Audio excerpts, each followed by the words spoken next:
உனக்கு பூசா வருகிறது உனக்கு பம்ப வாசிய நான் நினைக்க ஆறு பம்ப வாசியில நீ ஆறு பாத்தமா வந்துருவையும் ஐயா இந்த 7 பம்ப வாசியில நீ எழுந்தோடி வந்துருவையும்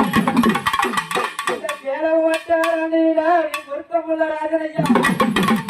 உன்னை கூப்பிட்டு வருதலைக்கு நேரமெல்லாம் உன்னை கூப்பிட்டு அழைத்து வைக்க நேரமெல்லாம் எங்க ஐயா ஆகப்பட்டவரே